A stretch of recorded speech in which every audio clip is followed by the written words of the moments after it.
The sound of gunfire erupted across Main Street just as Willa Vernon stepped out of the general store, her arms laden with flour sacks and wrapped sugar cones that tumbled from her grasp. The instant she realized this was not a drunken cowboy celebrating payday. Glass shattered behind her, wood splintered from the storefront, and someone screamed from inside the saloon 3 doors down. Her heart hammered against her ribs as instinct took over, her legs propelling her toward the nearest cover she could find, a weathered supply wagon parked outside the blacksmith shop. She dove beneath it without thinking, her knees scraping against the hard, packed dirt of Columbia, California, as bullets whined through the air above her head like angry hornets seeking blood. The year was 1873, and Columbia had seen its share of violence in the 2 decades since gold fever had transformed it from empty foothills into a bustling town of several thousand souls. But this was different. This was organized chaos, the kind that came when men with purpose and weapons descended on a place with specific intentions. Willa pressed herself flat against the ground, her breath coming in sharp gasps as dust filled her nose and mouth. Through the gap between the wagon wheels, she could see boots running past, hear the thunder of horses, the shouts of men whose voices carried rage and determination in equal measure. Then suddenly, there was weight above her, a solid mass that blocked out the afternoon sun that had been filtering through the wagon's undercarriage. She gasped, thinking one of the attackers had found her, but instead of rough hands dragging her out, she felt arms wrap around her shoulders, pulling her tighter against the earth as a broad back curved over hers. The man who had thrown himself over her body took the impact meant for her. She heard him grunt as something struck his shoulder, heard the tear of fabric, and felt the warm splash of blood against her neck. "Stay down," he growled, his voice rough with pain but steady with authority. "Do not move." Willa could barely breathe beneath his weight, but she understood the gift he had just given her. He was a stranger, this man who now shielded her with his own flesh and bone, and yet he had not hesitated to put himself between her and death. She could feel the rapid beat of his heart against her back, could smell leather and horse and the copper tang of his blood. Another bullet struck the wagon wheel above them, sending splinters of wood raining down on them both. The shooting seemed to last forever and no time at all. Eventually, the thunder of hoofbeats grew distant, the gunfire sporadic and then silent. Voices emerged from buildings, calling out to check on neighbors and loved ones. The weight above Willa shifted, and she heard the man groan as he rolled off her, collapsing onto his back in the dust beside the wagon. She scrambled to her knees, her first clear look at her savior stealing what little breath she had left. He was young, perhaps 24 or 25, with dark hair matted with sweat and eyes the color of storm clouds over the Sierra Nevada. Blood soaked his left shoulder, spreading across the fabric of his worn cotton shirt. His jaw was set against the pane, his lips pressed into a thin line, but those eyes found hers and held them. "You hurt?" he managed to ask, even as his own blood pooled beneath him. "No, you are," Willa stammered, her hands already reaching for him, pressing against the wound without thinking. "You are bleeding. Oh God, you need a doctor." "Doc Pritchard," he said, his voice growing weaker. 2 streets over, Blue House." "I know where it is," Willa said, her mind racing, "but I cannot leave you here. Can you stand?" "Not sure that is a wise course of action right now," he said, and she saw the corner of his mouth twitch as though he wanted to smile but could not quite manage it. People were emerging from their hiding places now, and Willa recognized Samuel Chen, who ran the laundry, and Martha Holloway from the boarding house. "Someone help me," she called out. "This man is injured. He needs Dr. Pritchard." Samuel was there in moments. his strong arms helping to lift the cowboy. Between them, they managed to get him upright, though he swayed dangerously and his face had gone the color of old parchment. Willa wedged herself under his good shoulder, taking as much of his weight as her 5'4" frame could manage, and together with Samuel, they began the slow journey toward the doctor's house. "What is your name?" she asked as they stumbled along, needing to keep him conscious, needing to hear his voice. "Tucker," he said through gritted teeth. "Tucker Zimmerman." "I am Willa Vernon," she told him, "and I owe you my life, Tucker Zimmerman. Collecting on that debt would be difficult if I bleed to death in the middle of State Street," he said. And this time he did manage a weak smile. Dr. Elias Pritchard was already treating wounded townspeople when they arrived, his small front room converted into a makeshift hospital ward. But when he saw the amount of blood on Tucker's shoulder, he immediately cleared space on his examination table and called for his wife to bring hot water and clean bandages. "What happened out there?" the doctor asked as he cut away Tucker's shirt, revealing the ugly wound where a bullet had torn through muscle and possibly nicked bone. "Looked like a gang," Tucker said, his breath hissing through his teeth as the doctor probed the injury. "Maybe 8 or 10 riders. They hit the bank, I think." "They did," confirmed Martha Holloway, who had followed them into the doctor's house. "Shot poor Henry Winters when he tried to stop them. He will live, thank the Lord, but they made off with nearly $6,000. "The sheriff?" Tucker asked. "Dead," Martha said quietly. "They shot him first, soon as they rode into town." A heavy silence fell over the room. Sheriff Tom Bradley had been a good man, fair and honest in a time and place where those qualities were not always valued. Willa felt tears prick her eyes, not just for the sheriff but for the senselessness of it all, the violence that seemed to follow gold and money like flies to carrion. "The bullet went through," Dr. Pritchard announced, his hand steady despite the grim news he delivered. "That is good. But you have lost a great deal of blood, young man, and this wound will need careful tending if you want to keep the use of that arm." "I have cattle to tend," Tucker said. "I cannot afford to be laid up." "You cannot afford not to be," the doctor countered. "Another few inches to the right, and that bullet would have taken you in the heart. You are alive by the grace of God and good fortune. Do not waste that gift by being foolish." Tucker's eyes found Willa's across the room. She had been standing back, trying to stay out of the way, but she felt pinned by that gaze, held by something she could not name. "Seems I have a habit of making poor decisions today," he said softly.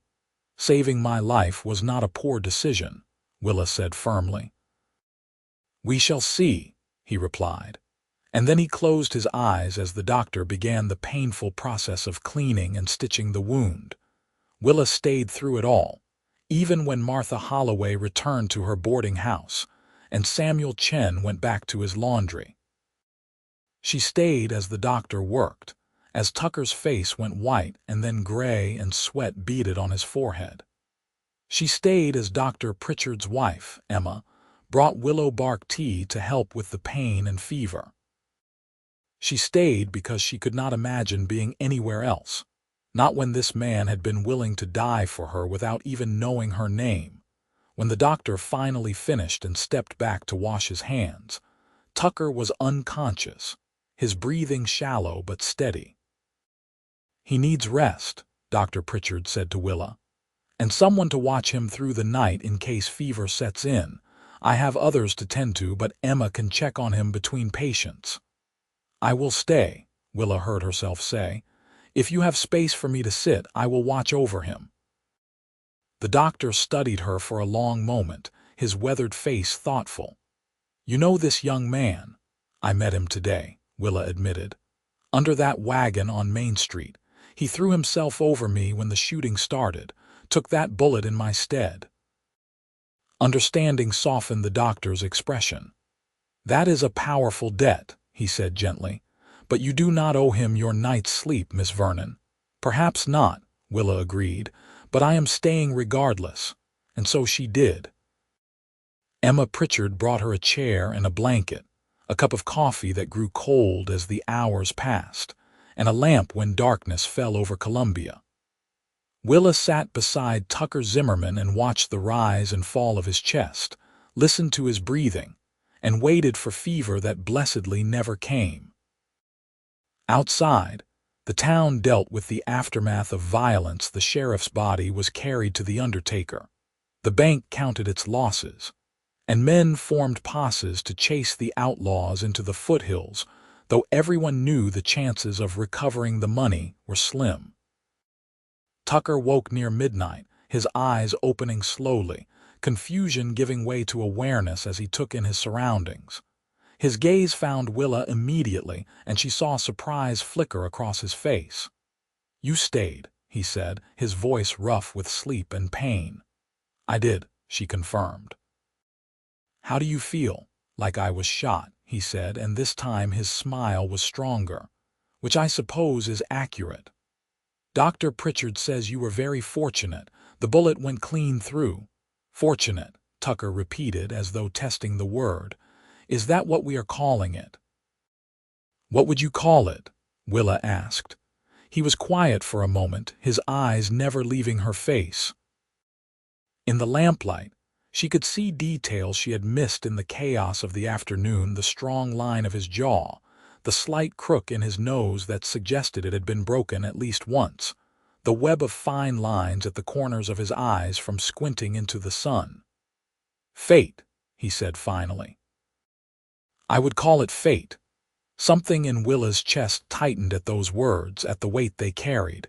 "You do not even know me," she said softly. "I know you did not run when you could have," Tucker replied. "I know you are sitting here in the middle of the night watching over a stranger. I know you have kind eyes and gentle hands and a voice that sounds like home, though I could not tell you why." Willa felt heat rise to her cheeks. "You should rest," she said, flustered by the intimacy of his words. "You need to heal." "I will rest better knowing you will be here when I wake," Tucker said. And then his eyes closed again, exhaustion pulling him back under. Willa sat in the darkness and wondered what had changed in her life in the space of a single afternoon.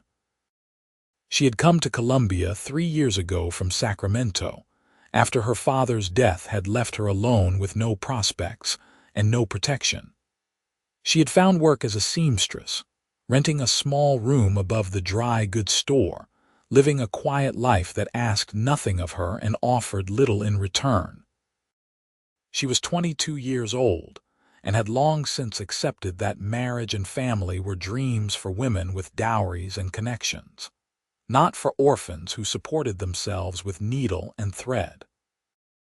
But Tucker Zimmerman had looked at her as though she was something precious, had been willing to die for her without hesitation, and now spoke to her with a gentleness that made her heart ache with longing for things she had taught herself not to want. The night passed slowly. Emma Pritchard checked on them twice, pleased to find Tucker's fever minimal and his wound showing no signs of infection. "You have been good for him," she told Willa. "Some men fight healing, but he seems peaceful with you here." When dawn broke over the Sierra foothills, painting the sky in shades of gold and rose, Tucker woke again. This time his eyes were clearer, his color better, though pain still tightened his features when he tried to shift position on the examination table. "Good morning," Willa said, rising to pour him water from the pitcher Emma had left. She helped him drink, supporting his head with her hand, acutely aware of the intimacy of the gesture. "Thank you," he said when he had drunk his fill.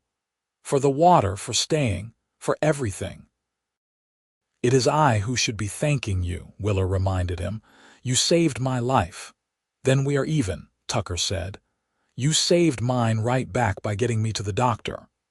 "That hardly seems equivalent," Willa argued. "You took a bullet for me." "And I would do it again," Tucker said with such simple conviction that Willa felt tears sting her eyes. Dr. Pritchard entered then, saving her from having to respond. He examined Tucker's wound, pronounced himself satisfied with the progress, and declared that his patient could be moved if there was somewhere more comfortable for him to recover.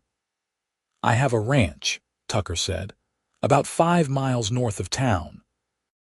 Small operation, just me and my horses and a few head of cattle. But there is a house, and it would be better than taking up space in your examination room, Doc." "You cannot go alone," the doctor said firmly. "Not for at least a week. That shoulder needs to be kept clean and still, and you will need help with basic tasks. Do you have family who can tend you?" Tucker's expression shuddered, something painful flickering behind his eyes. "No family," he said shortly, "but I can manage." "You cannot," Dr. Pritchard insisted. "Not safely. What you need is a nurse, someone who can—" "I will do it," Willa interrupted, the words leaving her mouth before her mind had fully formed them. Both men turned to stare at her. "I will go with him, to his ranch. I can tend his wound and help him until he is well enough to manage alone." "Miss Vernon," the doctor began, clearly about to lecture her on propriety and reputation. "I have no reputation to protect," Willa said bluntly. "I am an unmarried woman who works for her living. I have no family to object and no prospects to ruin. And I owe this man my life. If he needs care, I will provide it." "Willa," Tucker said, and the use of her given name sent warmth through her despite the circumstances. "You do not have to do this. The doctor is right, it would not be proper. Propriety did not matter when you threw yourself on top of me beneath that wagon," Willa said. "It does not matter now." Tucker held her gaze for a long moment, and Willa saw something shift in his expression, something like hope mixed with wonder. "All right," he said finally. "If you are certain." "I am," Willa said, and she was. She could not have explained it if her life depended on it, but she knew with bone-deep certainty that this was what she was meant to do where she was meant to be. Dr. Pritchard looked between them and sighed. "Very well. But I will be checking on you both, and if I hear any talk that damages Miss Vernon's good name, I will personally see to it that the truth of this situation is known. She is providing nursing care, nothing more." "Of course," Tucker agreed. "You have my word." They left Columbia that afternoon in a wagon borrowed from the livery. Tucker propped on blankets in the back, his face tight with pain despite the laudanum the doctor had given him. Willa sat beside him, her small bag of belongings at her feet, watching the town recede behind them as they climbed into the foothills. Tucker's ranch appeared as they crested a ridge overlooking a small valley, where a creek ran silver in the afternoon light. The house was modest but well built, with a covered porch and a stone chimney. A barn stood nearby, and Willa could see horses grazing in a fenced pasture. It was a beautiful place, peaceful and isolated, and she felt something in her chest ease at the sight of it. "Home," Tucker said softly from behind her, and she heard the love in his voice. Getting him into the house and settled in his bed took time and effort that left them both sweating and breathless. The wound had begun bleeding again from the movement, and Willa had to change the dressing while Tucker bit down on a leather strap to keep from crying out. When it was done, he collapsed back against the pillows, his face gray with exhaustion. "Sleep," Willa told him, pulling a quilt up over his chest. "I will be here." And she was. Through that first day and into the night, through the fever that came in the small hours and broke near dawn. She learned the geography of his small house, the kitchen with its cast iron stove, the front room with its hand-carved furniture, the bedroom where he slept, and she sat keeping watch. She learned the rhythm of his breathing, the signs that meant he was in pain, the way his eyes sought her out whenever he woke, as though he needed to confirm she was real. On the third day, Tucker was strong enough to sit propped against the headboard and eat the soup Willa had made from supplies she found in his larder. "You are a good cook," he said between careful spoonfuls. "Basic survival skills," Willa replied with a small smile. "I learned young that if I wanted to eat, I needed to learn to prepare food." "Tell me about yourself," Tucker said. "You know where I live and what I do for a living, but I know almost nothing about you." So Willa told him about growing up in Sacramento, daughter of a clerk who worked for the railroad, about her mother dying when Willa was 12, leaving her to keep house for her father, about learning to sew because they could not afford to buy new clothes, discovering she had a talent for it, about her father's death 3 years ago from pneumonia, leaving her alone with debts she could not pay. "I sold everything we owned," she said quietly. "But it was not enough. I heard there was work in the gold country, that Colombia was still prosperous even though the mining had slowed. So I came here, found a position with Mrs. Thornton who runs the dress shop. She pays me fairly and the work is steady. It is not much of a life, but it is mine." Tucker listened without interrupting, his gray eyes intent on her face. When she finished, he was quiet for a long moment. "It is more than you think," he said finally. "You survived. You built something from nothing. That takes strength." "I did what I had to do," Willa said. "Same as anyone." "No," Tucker disagreed. "Not the same as everyone. Some people would have given up. Some would have taken easier paths that lead to harder places. You chose to stand on your own feet to make your own way. That is rare. That is worth something." Willa felt unexpected tears sting her eyes at his words, at the respect she heard in his voice. "Tell me about you," she said, needing to turn the conversation away from herself before she embarrassed herself by weeping. "How did a cowboy end up with his own ranch?" Tucker's expression grew distant, shadows crossing his face. "My father," he said after a moment. "He came out here in '52 during the rush. Did not find gold, but he found land. Built this place with his own hands, him and my mother. They ran cattle, sold beef to the miners. It was a good life." "Was?" Willa asked gently. "They died when I was 19, Tucker said. Influenza took them both within a week of each other. That was 5 years ago. I have been running the place alone ever since." "I am sorry," Willa said, understanding loss, understanding the particular loneliness of being the last of your line. "We are a pair, are we not?" Tucker said with a sad smile. "Both orphans making our way in the world. Perhaps that is why fate brought us together," Willa suggested. "So we would not have to be alone anymore." Tucker's eyes met hers, and something passed between them in that moment, something profound and unspoken. "Perhaps," he agreed softly. The days fell into a pattern. Willa rose early to tend the horses and chickens, tasks Tucker taught her from his bed until he was strong enough to walk her through them in person. She cooked and cleaned, changed his dressings, and monitored his healing. In the evenings, they talked. Tucker told her about growing up in the foothills, about learning to rope and ride from his father, about the satisfaction of building something with your hands and watching it grow. Willa told him about books she had read, about the dresses she made and the women who wore them, about small dreams she had harbored and larger ones she had learned to set aside. 2 weeks after the shooting, Tucker was well enough to move around the house on his own, though his shoulder remained stiff and painful. Dr. Pritchard rode out to check on him and pronounced himself satisfied with the healing, though he cautioned Tucker to continue taking things slowly. "And you, Miss Vernon," the doctor said as he prepared to leave, "you have done excellent work. The man would likely have lost the use of that arm without your dedicated care." After the doctor left, Tucker stood on the porch beside Willa, watching the dust trail from the wagon fade into the distance. "He is right," Tucker said quietly. "I owe you more than I can ever repay." "You saved my life," Willa reminded him for what felt like the 100th time. "We are even." "No," Tucker said, turning to face her. "We are not. Because somewhere in the last 2 weeks, you became more than just the woman I pulled under that wagon.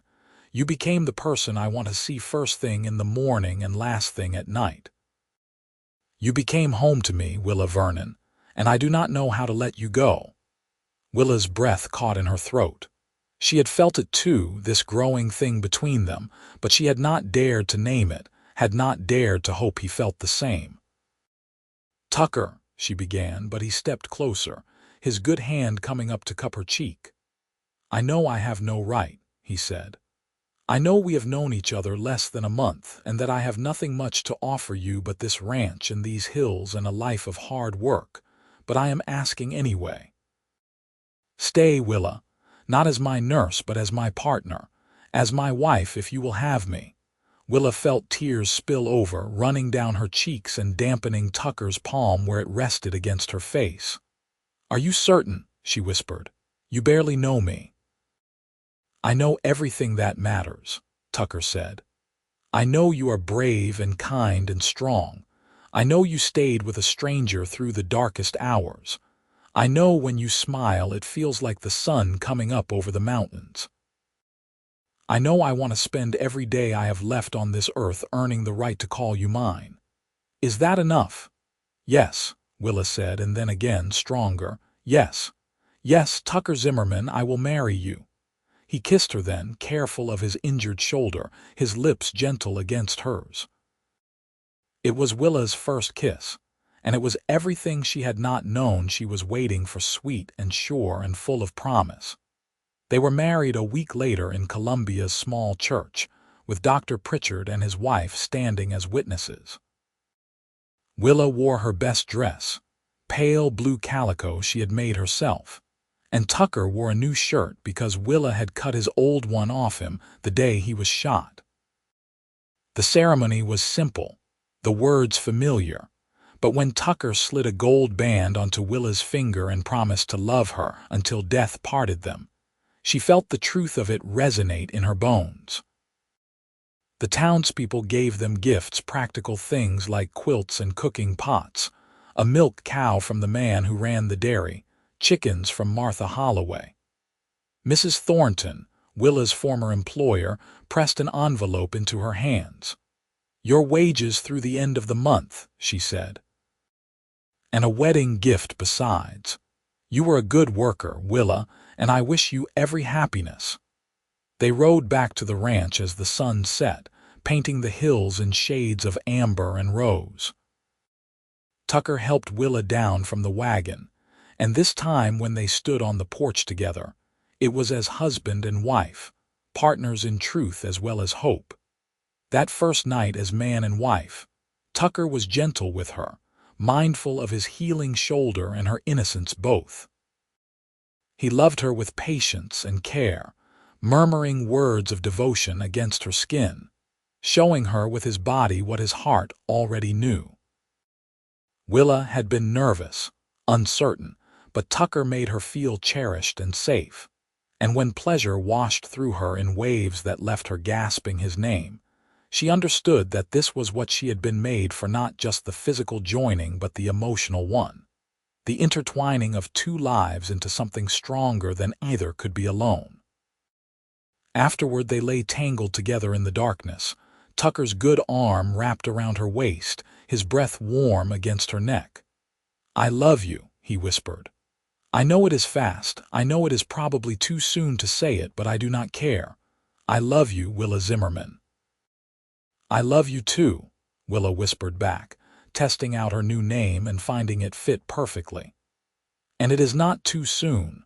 How can it be too soon when it feels like I have been waiting for you my whole life?" Tucker kissed her shoulder, her neck, the sensitive spot behind her ear that made her shiver. "We have the rest of our lives to figure this out," he said. "Every day from now on is ours." And so they built their life together. Tucker taught Willa to ride, to rope cattle, to read the weather in the shape of clouds over the mountains. Willa taught Tucker that a house could be a home with curtains in the windows and flowers in the yard, that meals could be more than fuel for work, but rather moments of connection and conversation. They learned each other's rhythms, each other's needs, the unspoken language of long married couples even though they were newly wed. Tucker's shoulder healed slowly but well, the muscle rebuilding until he could once again throw a rope and swing an axe without pain. They worked the ranch together, adding to their cattle herd little by little, breaking and training horses that Tucker sold to ranchers, and the occasional prospector still seeking gold in the mountains. News came from Columbia in fits, and starts the gang that had robbed the bank had been caught down in the San Joaquin Valley. The stolen money recovered, though Sheriff Bradley would never benefit from the justice. A new sheriff had been appointed, a man from Los Angeles who promised to keep the peace. Life went on, as it always did, the town healing from its wounds the same way Tucker's shoulder had healed from his. Summer ripened into fall, the oak trees on the hillsides turning gold and red. Willa discovered she was with child in October, the realization coming with her monthly course's absence, and a strange new sensitivity to smells that made cooking breakfast a trial. Tucker was overjoyed, his hands reverent as he placed them on her still flat belly, his eyes bright with unshed tears. "A baby," he kept saying, as though he could not quite believe it. "We are going to have a baby." "We are," Willa confirmed, her own emotions a tangle of joy and fear. "Are you happy?" "Happy." Tucker pulled her into his arms, careful as always of her comfort. "Willa, I am beyond happy. I am blessed. You have given me everything, a home, a purpose, and now a family. I do not have words for what that means to me." The pregnancy was easier than Willa had feared, though the winter months brought their own challenges. Rain turned the roads to mud, and they were isolated on the ranch for weeks at a time. But Tucker had laid in supplies, and they had each other, and the long evenings by the fire were their own kind of magic. Tucker would read to her from the Bible or the agricultural newspapers he subscribed to, or they would simply sit together, Willa's hands busy with sewing tiny clothes while Tucker whittled toys from scraps of wood. In those quiet moments, Willa sometimes thought back to that afternoon in Columbia, to the terror of bullets flying and the dust beneath that wagon. She thought about how close she had come to death, how different her life would be now if Tucker Zimmerman had not thrown himself over her body, taking a bullet meant for her heart. It seemed impossible that such violence could have led to such love, such peace. But she had learned that life was full of such contradictions, that the worst moments could become doorways to the best, that pain could birth joy if you were brave enough to let it. Their son was born on a warm April evening in 1874, delivered by Emma Pritchard, who had ridden out from Columbia with her husband at Tucker's frantic summons. The labor was long and hard, and there were moments when Willa thought she might die from the pain.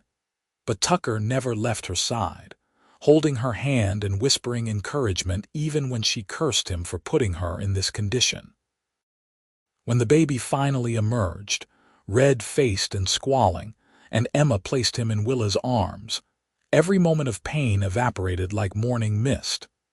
He was perfect, impossibly tiny, with dark hair like his father and fingers that gripped Willa's thumb with surprising strength. "Hello, little one," Willa whispered, tears streaming down her face. "Hello, Thomas." They had chosen the name weeks ago after Tucker's father. Tucker sat beside her on the bed, his arm around her shoulders, his free hand gently touching their son's downy head. "He is beautiful," Tucker said, his voice thick with emotion. "You are beautiful.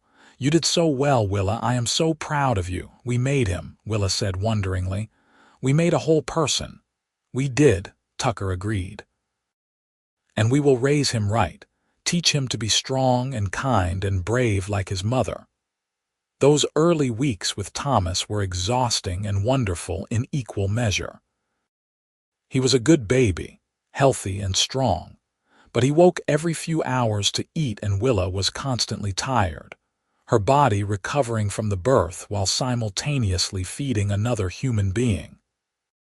Tucker helped however he could, walking the floor with Thomas when he was fussy, changing diapers without complaint, taking over all the ranch work so Willa could focus on healing and feeding their son. As Thomas grew from newborn to infant, as spring turned to summer and summer to fall, Willa watched Tucker become the father she had known. He would be patient and playful, firm when needed but gentle always. He talked to Thomas constantly, explaining the work he was doing, pointing out birds and clouds and the way the light changed on the mountains. And Thomas, even as young as he was, seemed to listen, his dark eyes following his father's movements, his little face lighting up whenever Tucker came near. Life settled into new rhythms, patterns built around Thomas's needs and the work of the ranch. They added a room onto the house that first year, Tucker and Willa working together to frame it out and hang the walls. It would be Thomas's room when he was old enough to sleep alone, but for now it served as extra space for the growing collection of things a baby required. When Thomas was 6 months old, Willa and Tucker took him into Columbia for the first time. It was a celebration of sorts, both Thomas's health and the anniversary of the day Tucker had saved Willa's life. They stopped first at Dr. Pritchard's house, where Emma cooed over Thomas and the doctor pronounced him thriving. Then they walked down Main Street, and Willa found herself pausing outside the blacksmith shop, looking at the wagon that still stood there, weathered and worn. "Hard to believe it has only been a year," Tucker said quietly, coming to stand beside her with Thomas in his arms. "Feels like a lifetime ago." "It was a lifetime ago," Willa said. "We were different people then." "Were we?" Tucker asked. "Or were we always meant to be this and we just had not found each other yet?" Willa leaned into him, her head on his shoulder, careful not to crush Thomas between them. "I think perhaps both," she said. "I think we were meant to find each other, but I also think we chose to build this. Every day we choose it." "Every day," Tucker agreed. "And I will keep choosing you, Willa. For the rest of my life I will keep choosing you." They went to the church then, and Tucker showed Thomas the place where he and Willa had been married.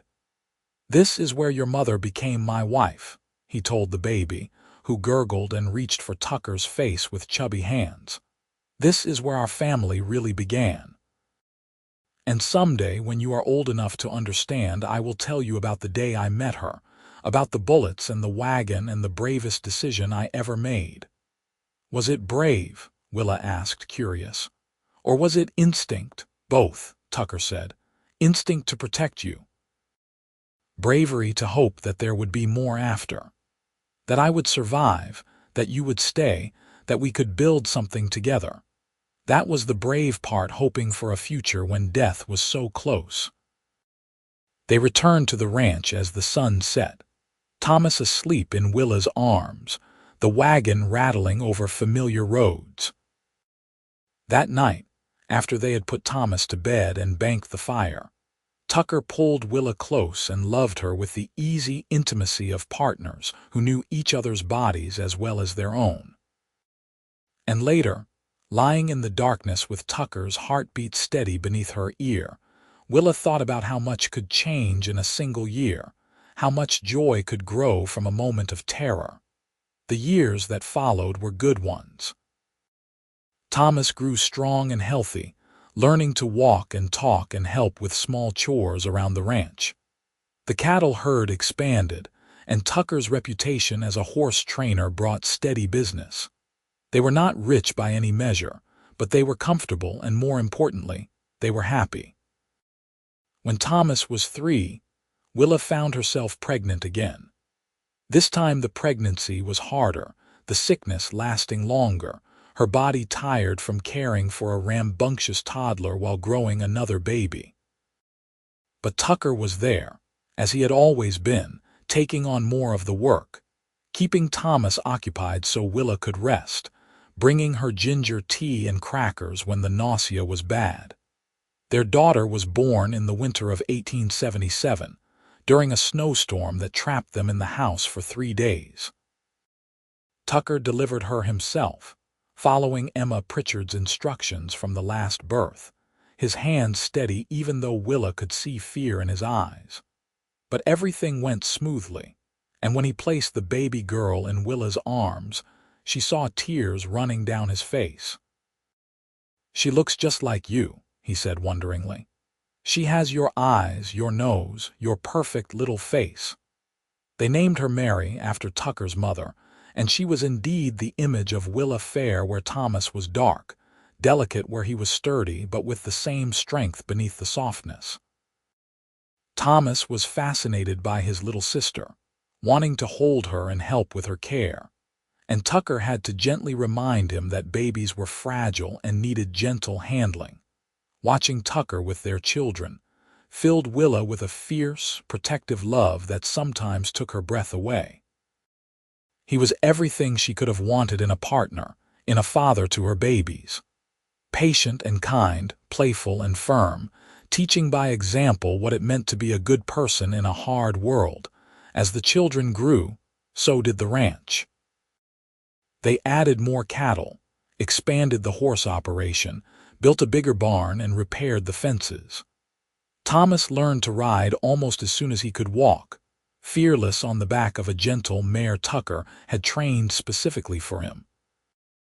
Mary was quieter, more cautious, but she had a way with the chickens and the garden that Willa nurtured, teaching her daughter the same skills she had learned from necessity, but now practiced from love.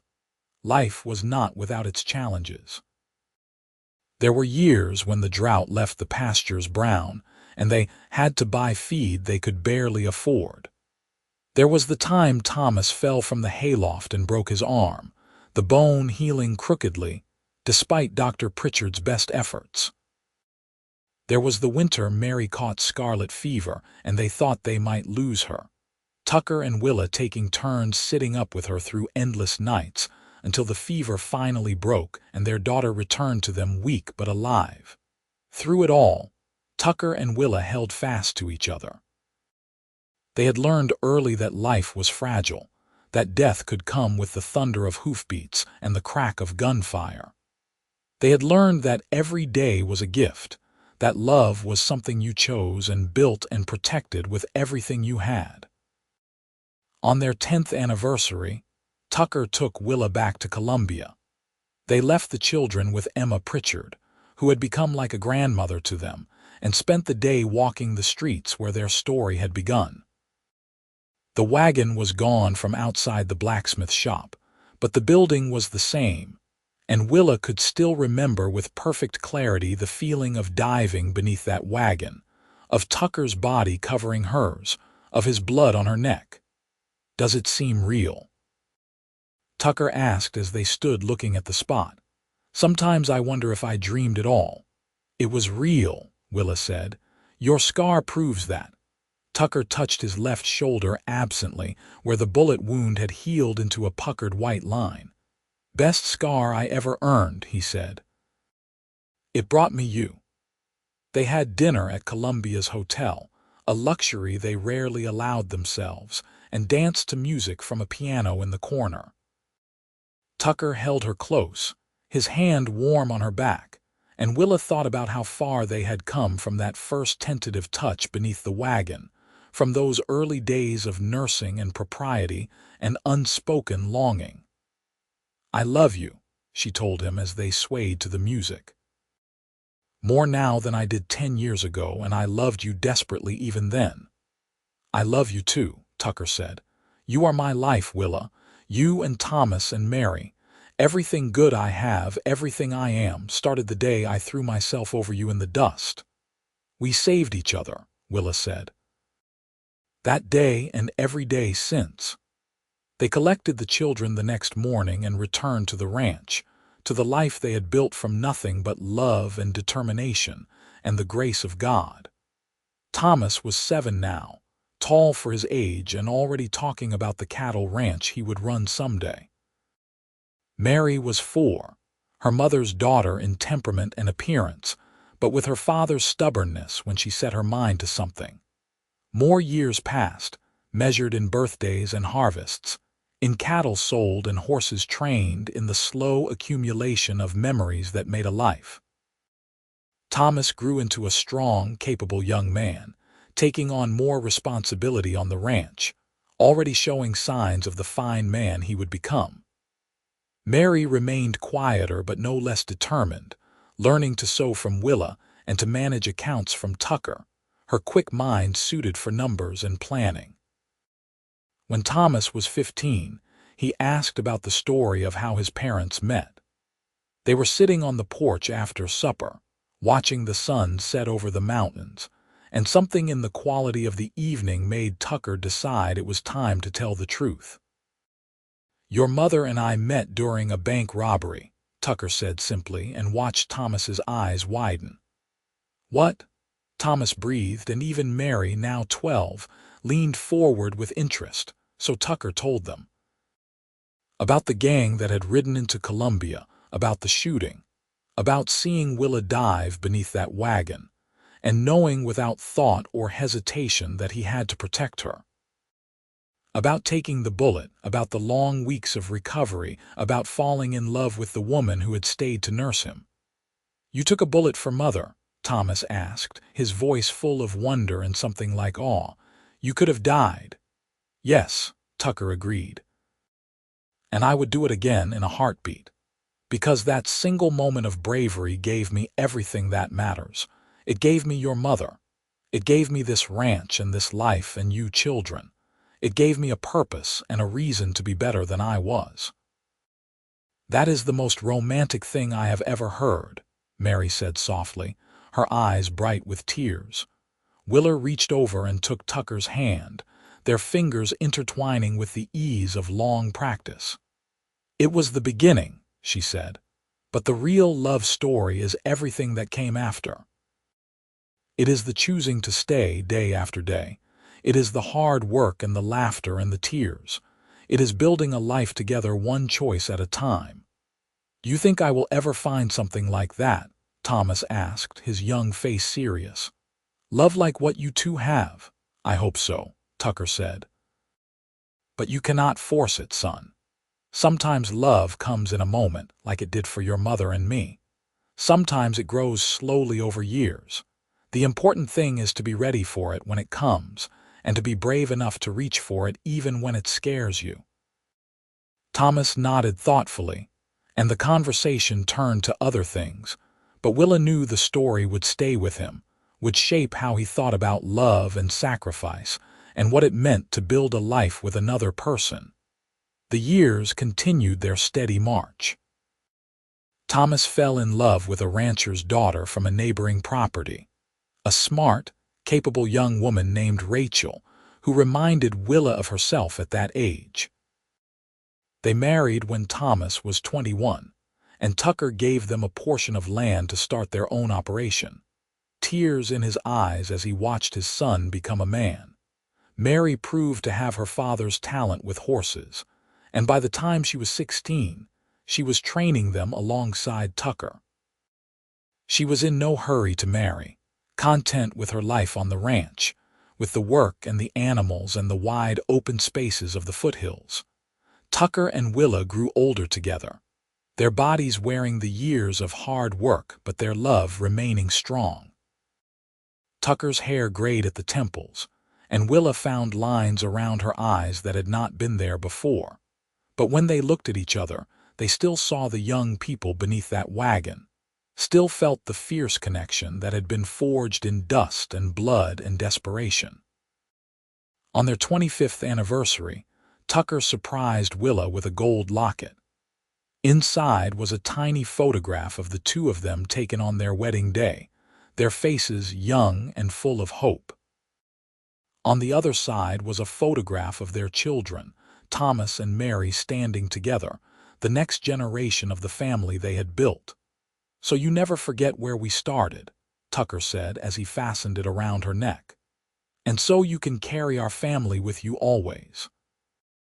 Willa touched the locket, feeling the weight of it against her heart. "I could never forget," she said. "Every day I wake up grateful for that bank robbery, for that wagon, for your courage. Every day I thank God you were brave enough to throw yourself over a stranger." "You were never a stranger," Tucker said. "From that first moment you were mine. I just did not know it yet." They stood on the porch of the house they had expanded and improved over the years, looking out at the land they had worked together to build into something prosperous and good. In the distance, they could see Thomas and Rachel's house, smoke rising from the chimney where their 2 grandchildren were probably being fed supper. Mary was in the barn, finishing evening chores, her voice carrying as she sang to the horses. "We did well," Willa said softly. "Did we not? We built something that will outlast us." "We did more than well," Tucker said, pulling her close. "We built a legacy of love, and that is worth more than all the gold in California." As the sun set over the Sierra foothills, painting the sky in shades of amber and rose, Tucker and Willa stood together as they had stood so many times before. 2 people who had found each other in the worst of circumstances and chosen to make the best of lives. 2 people who had learned that bravery was not just about taking bullets, but about opening your heart, about building something day by day, about choosing love even when it was hard. The years that followed brought more grandchildren, more changes, more joys and sorrows in the way of all lives fully lived. Tucker's shoulder, which had healed so well, began to ache in his later years, especially when rain was coming. He would rub it absently, and Willa would take over the task, her hands gentle as they worked the stiff muscles, and he would smile at her with such love that it still made her heart skip after all these years. When Thomas's son, Tucker Jr., asked his grandfather how he had gotten the scar on his shoulder, Tucker lifted the boy onto his lap and told him the story again about bullets flying and a wagon and a beautiful woman he could not let die. The boy listened with wide eyes, and Willa listened too, even though she had heard the story countless times. Because it was their story, the foundation everything else was built on, and it never grew old. Mary eventually married a horse trader from Sacramento, a gentle man named James who understood her need for open spaces and meaningful work. They built a house on another portion of the ranch land, close enough to visit easily but far enough for privacy. Mary continued training horses, and soon her reputation exceeded even Tucker's, with buyers coming from as far as San Francisco for animals she had worked with. Tucker retired gradually from the heavy ranch work, turning more and more over to Thomas, while he focused on mentoring his grandchildren and spending time with Willa. They would sit together on the porch in the evenings, watching the sun set, talking or simply being quiet together in the comfortable silence of people who no longer needed words to communicate. On their 40th anniversary, the whole family gathered at the ranch for a celebration. Thomas and Rachel brought their 4 children, now ranging from young adults to teenagers. Mary and James brought their 2 daughters. The house was full of noise and laughter and love, and Tucker stood in the middle of it all looking dazed and happy. 40 years, he said to Willa as they danced together after supper, their grandchildren providing music on fiddle and guitar. 40 years since I married you. 41 since you saved my life, Willa reminded him. We met in May and married in June. You never did waste time once you set your mind to something. Why would I wait? Tucker asked. I knew what I wanted. I knew you were the one for me. Everything after that was just details. Willa laughed, the sound still clear and bright even though her hair was now more silver than brown. Just details, she repeated. Like building a ranch and raising children and creating a family, just details. The best details, Tucker amended, spinning her carefully. His shoulder was stiff, and his back ached more days than not. But he would dance with his wife because it made her smile, because these moments were precious, because they had learned long ago that life was short and love should be celebrated whenever possible. "I have been thinking," Willa said as the dance ended and they made their way back to their chairs, "about that day in Colombia, about how close I came to dying, about how different everything would be if you had not been there." "Do not think about that," Tucker said firmly. "It did not happen that way." "I know," Willa said, "but sometimes I wonder what you saw in me that made you throw yourself into danger for a stranger. What was it, Tucker? What made you do it?" Tucker was quiet for a long moment, his gray eyes distant with memory. "Honestly," he said finally, "I do not know that I thought at all. I saw you in danger and my body moved before my brain caught up. But if I had to guess, I would say it was your eyes. Even in all that chaos, even with bullets flying and people screaming, I saw your eyes. And they were terrified but not panicked. Frightened but not frozen. I saw strength in those eyes, Willa. I saw someone worth saving. And then later, when I got to know you, I learned I was right. You were worth it, worth everything." Willa leaned her head on his shoulder, careful of the old injury, and felt tears slide down her cheeks. "I love you," she whispered. "I will love you until I draw my last breath and beyond if God allows it." "I love you too," Tucker said, kissing the top of her head. "You are my heart, Willa Zimmerman. You always have been." The years slowed but did not stop. Tucker's health began to decline in his late 60s, the hard years of ranch work taking their toll. He moved slower, tired easier, but his mind remained sharp, and his love for his family never wavered. He taught his grandsons to rope and ride the way he had taught Thomas, passing on knowledge and skills that went back generations. He taught his granddaughters too, refusing to believe that there was any work on a ranch that women could not do just as well as men. When Tucker was 72, he fell ill with pneumonia. It came on fast, his strong constitution betrayed by aging lungs and a body worn out from decades of hard work. Dr. Pritchard's son, who had taken over his father's practice, came to the ranch and did what he could, but they all knew the truth. This was not an illness Tucker would recover from. Willa stayed by his side day and night, just as she had when they first met, just as she had through every illness and injury in their long years together. Thomas and Mary came with their families, filling the house with love and grief in equal measure. Tucker drifted in and out of consciousness, but whenever he woke, his eyes sought Willa first, and he would smile when he found her. "Still here," he whispered on what would prove to be his last day. "Still keeping watch over me." "Always," Willa promised, holding his hand in both of hers. "I am not going anywhere, Tucker Zimmerman. I am staying right here with you." "Good," Tucker breathed. "That is good. You know I love you, right? You know you made my life worth living." "I know," Willa said, tears streaming down her face. "And you made mine worth living too. You gave me everything, Tucker. Everything I am, everything I have, it all started with you." "The wagon," Tucker said, his voice growing weaker. "Do you remember the wagon?" "I remember," Willa assured him. "I remember everything. The dust and the fear and the weight of you covering me. I remember your blood on my neck and your voice telling me to stay down. I remember falling in love with you in Dr. Pritchard's examination room. I remember every single day we have had together." "Good days," Tucker said. "All good days because you were in them."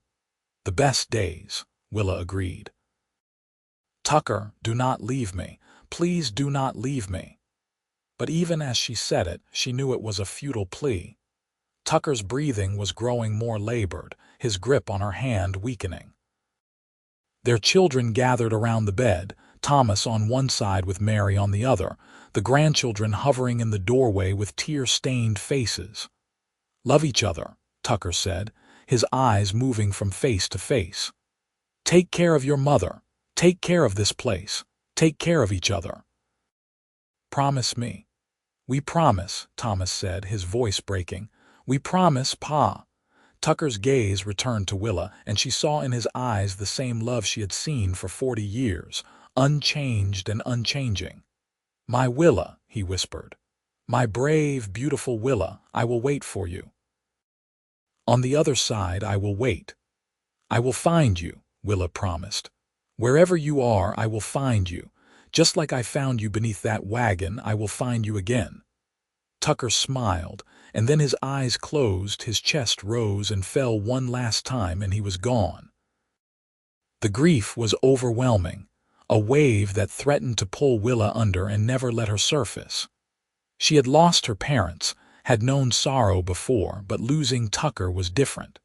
It was losing half of herself, the better half, the part that had made her complete. The ranch felt empty without him, the house too quiet, the bed too large. Every morning she woke and reached for him before remembering he was gone, and every morning the loss was fresh and sharp all over again. But Willa was strong, had always been strong, and she had promises to keep. She had children and grandchildren who needed her, a ranch that needed tending, a legacy to protect. So she got up each day and kept going, because that was what Tucker would have wanted, what he would have done if their positions were reversed. Thomas and Rachel moved into the main house with her so she would not be alone. Mary visited every day, bringing her daughters, filling the house with life and noise.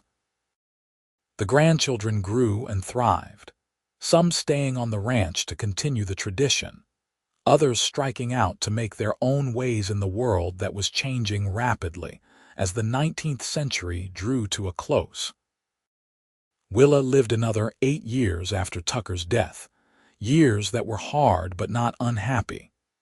She found peace in watching her family grow, in tending the garden, in sitting on the porch and watching the sun set over the mountains Tucker had loved. She wore his gold wedding band on a chain around her neck, next to the locket he had given her, keeping him close to her heart always. When her time finally came, it was gentle. She went to sleep one night in the spring of 1905 and simply did not wake up. Thomas found her in the morning, peaceful in her bed, a slight smile on her weathered face as though she was dreaming of something wonderful.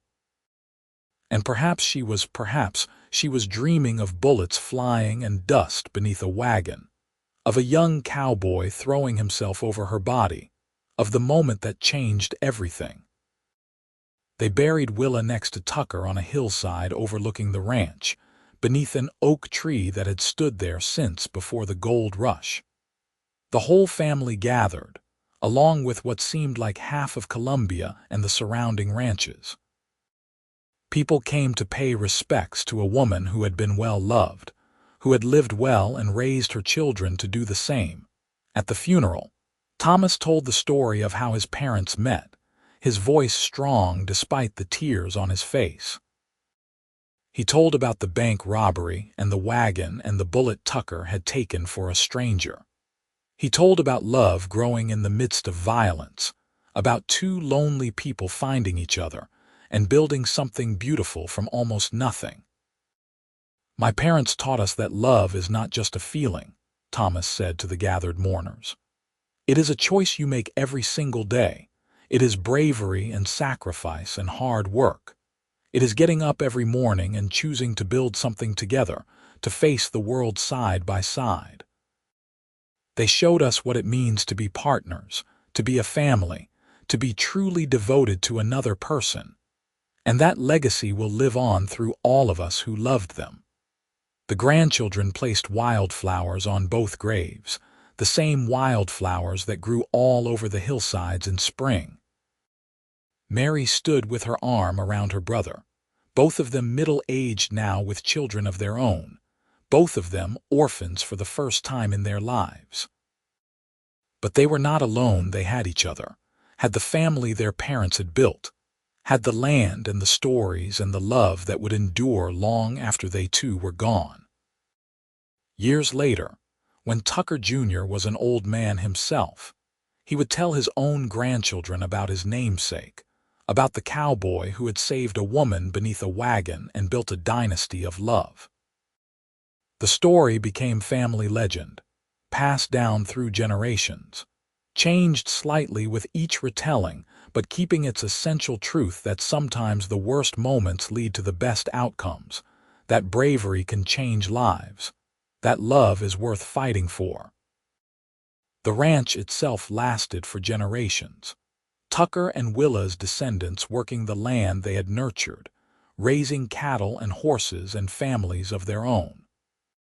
The house was expanded and updated, but the original structure remained, along with the porch where Tucker and Willa had stood together so many times watching the sun set over their domain.